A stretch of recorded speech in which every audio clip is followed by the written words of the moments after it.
Hey friends, so today we are going to talk about how to attract people who actually see the vision. And so let's go ahead and take some time and talk about some of these challenges. So we asked a little while ago, what's hard about recruiting? And here's what people are saying.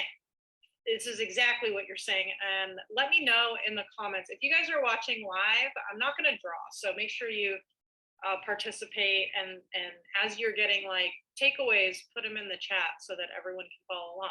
So here's some of the challenges. Number one, finding that people can dream big and believe in a good opportunity when I present them. Number two, attracting genuine people who want to see me win and want to win with me. Number three, I struggle with attracting people who see the vision, have goals, ambitious, and a desire for success. I always want it more for them than they want it for themselves. So we need to talk about this, and we need to talk about like what is a leadership anyway. And I remember being at I think my church had a leadership thing. It was a long time ago, and I went. It was like on a Saturday morning, and guy was like an expert leadership coach. And he said, "Here's what leadership is. They're here. You want them to go there. Our job as a leader is to get them from here to there." And they haven't been there yet. So I think it's worth acknowledging that if you are someone who like sees the vision, there are probably a bunch of factors that are included in you seeing the vision. So first, probably your product story. Second, you've seen other people's lives impacted by your products. You've probably heard your company owner speak. Right, you've probably figured a lot of this stuff out, and then we show up in other people's lives and we just disrupt them, and we're like, hey, want to see this vision? And it's like, wait, what is happening? Like, this is it's a really big thing. And then leaders get frustrated. So I think it's helpful to remember that most of the people you're talking to, they're followers first, and then they become leaders. So I have been business coaching for a long time. I've been an athlete. I just started coaching my kids' teams. That's a different issue, but I coached high school teams before. But I had to be a follower of my coach before I could figure out my own vision, before I was introduced to John Wooden, before I could mentor and coach others and see myself as a leader. And so I think it's really important to understand that people are followers first, and then they develop into leaders who have a vision instead of they just like wake up one day and have it. Now, you may be in this very, very small percentage of people that just get it. But when we take our area of expertise, which might be vision, and then we apply it to others and we get angry with them, like that is not cool. So I've been playing sports my whole life. And this is something that I do that's not good. And so then I'm coaching an 8-year-old girl who's always played soccer and she can't catch the ball. And then I get frustrated and I'm like, why aren't you trying hard enough? Why can't you catch the ball? What I need to do is I need to walk her through that process until she can want the ball. Instead, she's got to be able to catch it first. So I think it's important to understand the difference between leaders and followers. Let me know in the comments if any of this is relating to you right now. And if you get this. The second thing that I wanted to share with you is, and this is the big idea, is that we have to control what we can control. So I get James Clear's newsletter. I already written this whole video. And then I got this thing that said, I'm going to read it to you.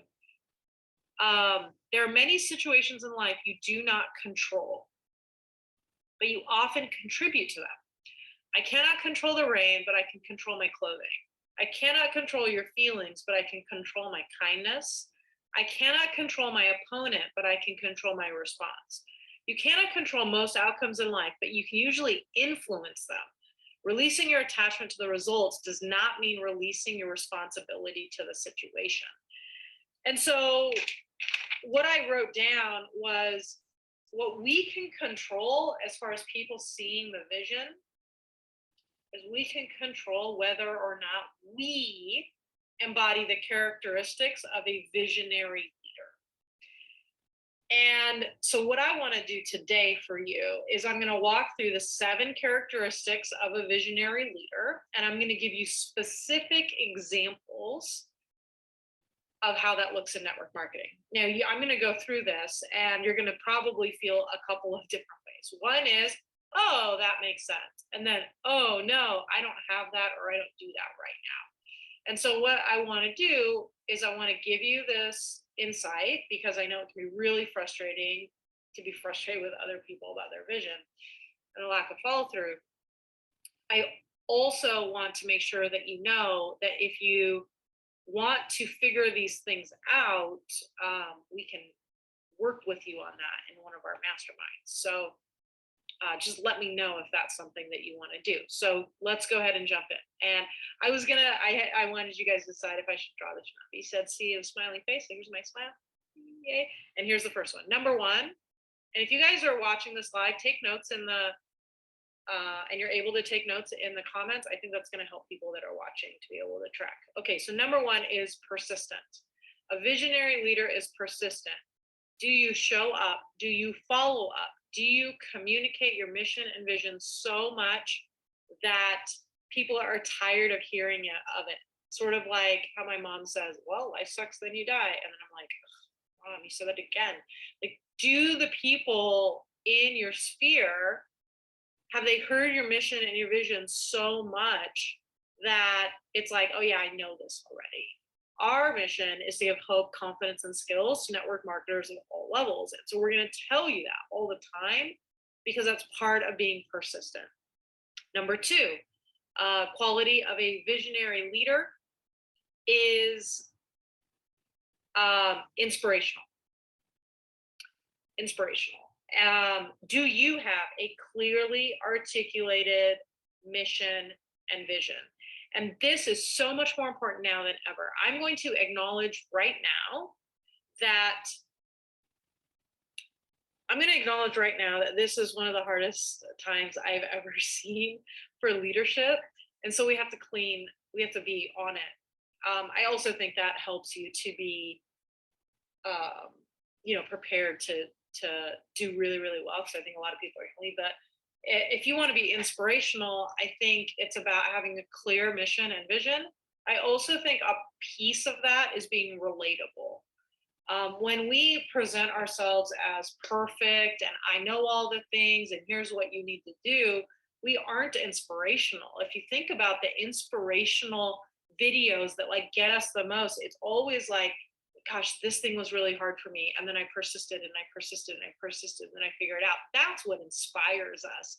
It's vulnerability and then the journey and the not giving up that is inspirational, more than like trying to jam the vision and mission down someone's throat.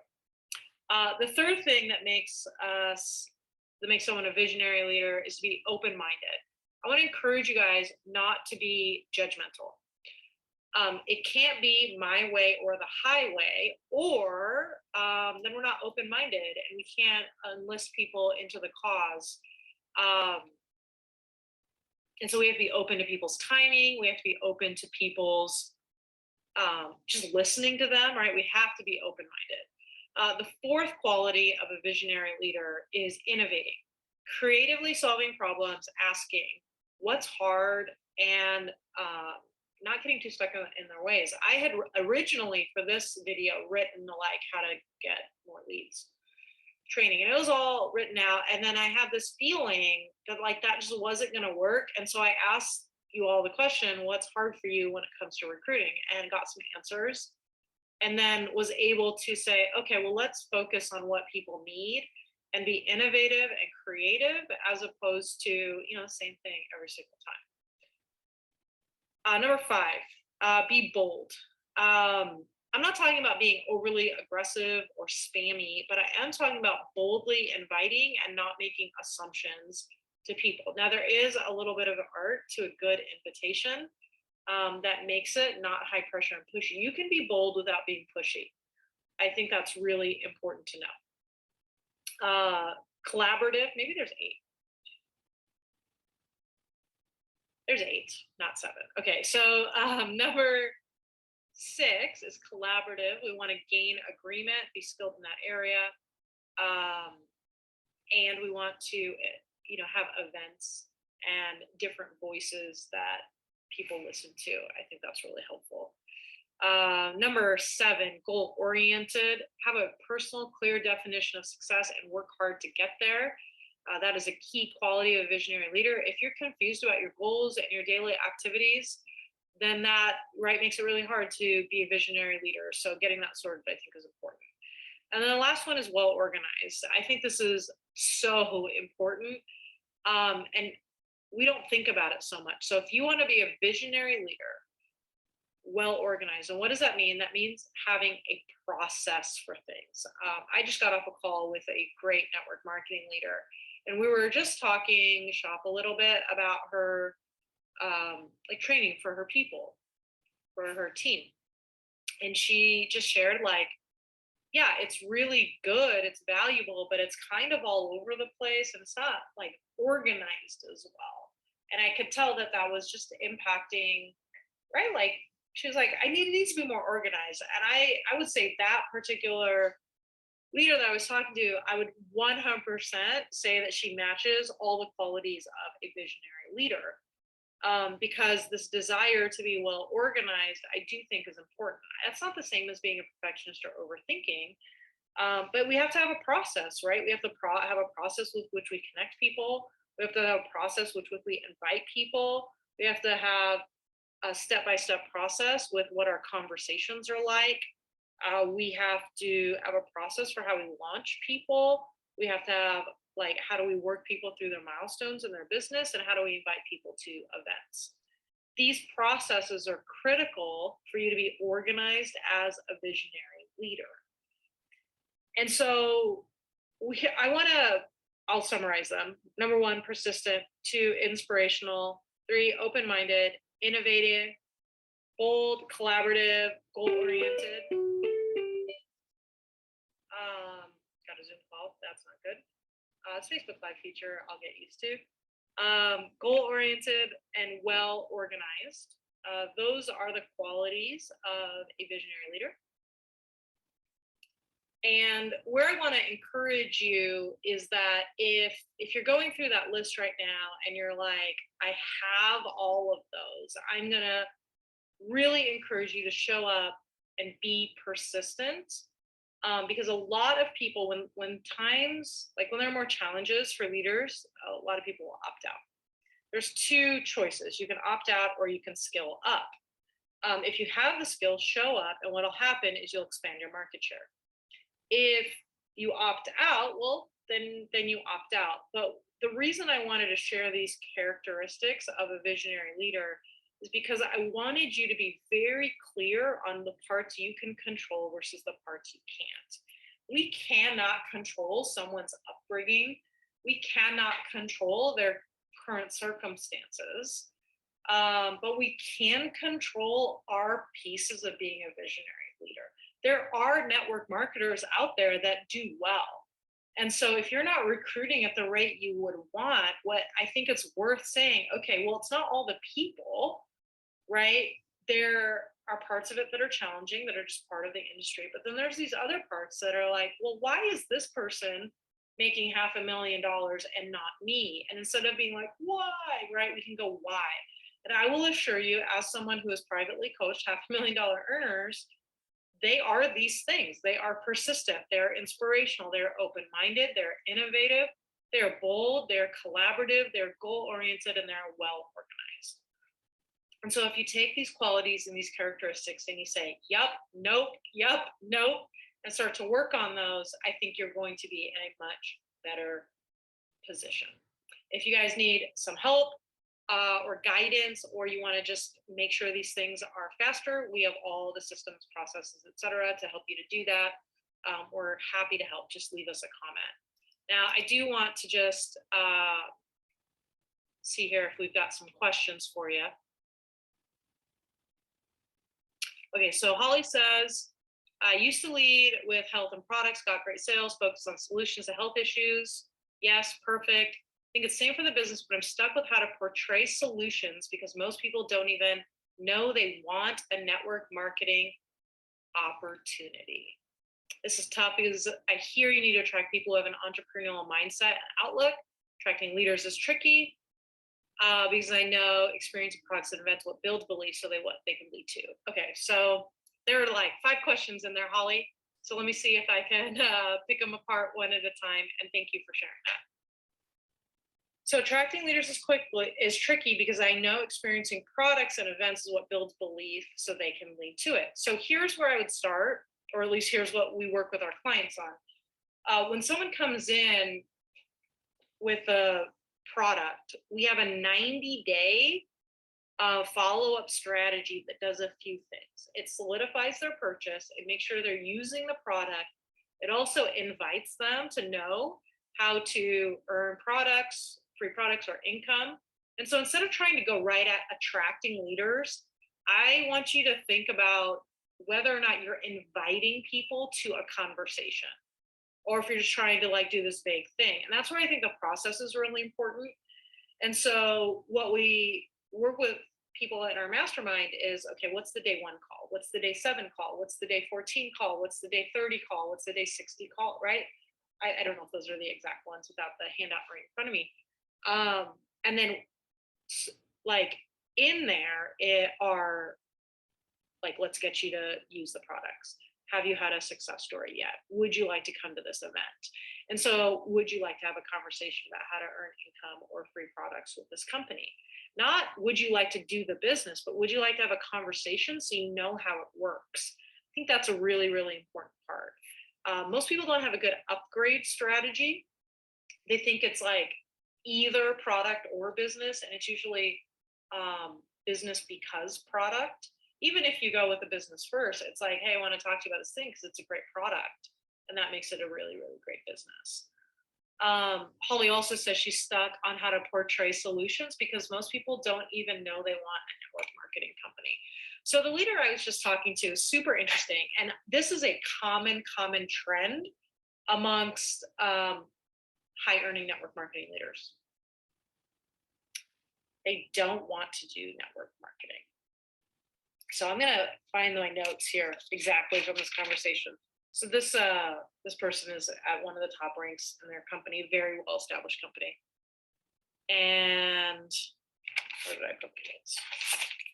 Oh, here they are. Okay. She literally said, and I put it in quotes, my notes, I didn't want to be in direct sales. I started for the discount, and then people started buying stuff, and then I caught the vision. I think the vision operates in steps. And when I think back to a lot of the really successful people, it was really, their belief was built one step at a time. And I think this idea that people need to like hurry up, it's like trying to get people to marry you before you date them for a while. Some people, like, I think I knew I wanted to marry Charlie within 3 or 4 months, but that's not the case for everybody. And I definitely tried to break up with him because I thought we would just be friends. So, and we've been married in 2 weeks, it'll be 14 years. I'm so happy that he didn't let me break up with him. But I really started with a lot of resistance. Like, I don't want to jump into a relationship right now. I just got involved with someone else. I don't want to be with the wrong person, right? There was all this stuff. And I was like, maybe we should break up. But like now I'm obviously all in and so glad that didn't happen. And what I just think is a really interesting trend is how many top leaders will say when they discuss their origin story, I did not want to be involved in network marketing. And so then here we have really committed network marketers that want to build their team. They get frustrated with just something that's kind of normal. And so I think that's part of what Holly's saying is, I think I'm the same for the business, but I'm stuck with how to portray solutions because most people don't even know they want a network marketing opportunity. And so what I think is the key here, Holly, is to invite them to a conversation to know about it and then explain how it works. And in our masterminds, we have like the detailed outlines on how to do that in a way that is really simple, really straightforward, not pushy, not convincing, and it's really helpful. So the format is, because I know you're gonna get mad if I don't give you a little bit of it. is in the recruiting conversation, we go over the agenda, why you might want to do this. And the company story format is, people turn to this company as a business when, and then we share problems, goals, and needs that most people solve them with. And once they see themselves in those problems, goals, and needs, they're more likely to pay attention. So those are my answers to those questions. Holly, I hope that's helpful. I hope for all of you guys that are watching this, hey, Suzanne, good to see you. If you could just take 30 seconds and just write down what of this video did you find the most helpful. That'll do two things. It'll help other people. It'll help me, I guess three things. It'll help me to know what to keep talking about. And then the third part of it is it's going to make sure that people see this video, which I'm sure if you are a business owner online right now, that's a challenge for most people. So I hope this is helpful. Leave me your takeaways. And I really need a cool sign-off line. I'll keep thinking about it. Have a great day, guys.